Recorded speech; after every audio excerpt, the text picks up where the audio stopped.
basically it's just Dengie Marshes race was it's something different. I think following in the tracks of the Sickle Classic in the Midlands.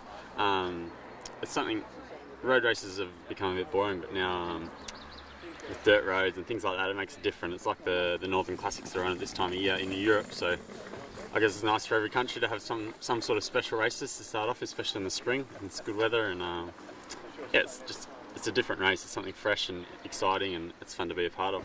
What have you got to say about the race, Alan? Well, I'm very pleased that by raising it to a National A, we managed to attract the top riders in the country, which is what we're aiming to do. Obviously, we had 9 of the top UK teams, some of them international riders. I think the most important one of all was probably the British cycling team, the World Class Performance Plan. These are riders that obviously they feel are going to be future world and Olympic champions. Also, being allowed to have 100 riders on this course makes it something a bit special. And changing the route slightly made it a bit more of a road race and less of a cyclo-cross, although some of those who received many punctures won't be quite so happy with it. But that's the way it goes. You know, we try to put on a different type of race, and this certainly was that. It's it's the way it goes. So what are your aims for next year, Alan? To find someone else to organise it. No, seriously.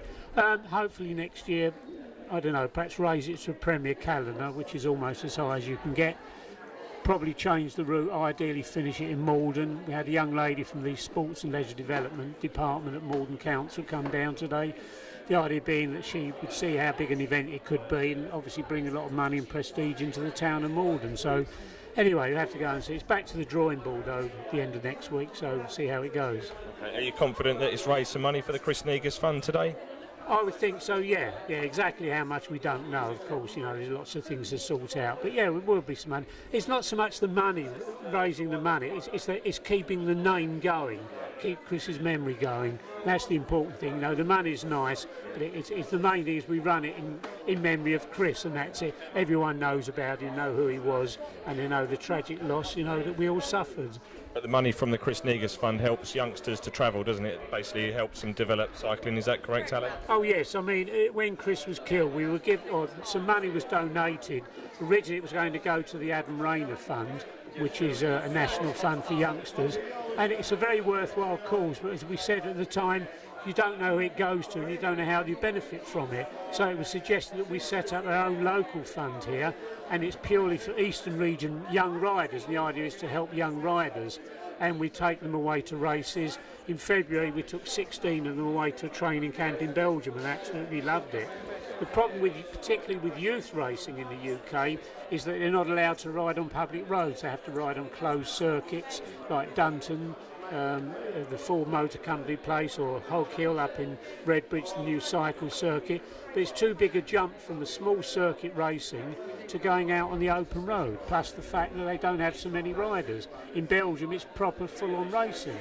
And I've never yet taken a youngster away who finished up with a comment, "Oh, I don't want to do this anymore." The first thing they usually say after their first trip is, "When can we come back again?" It says it all.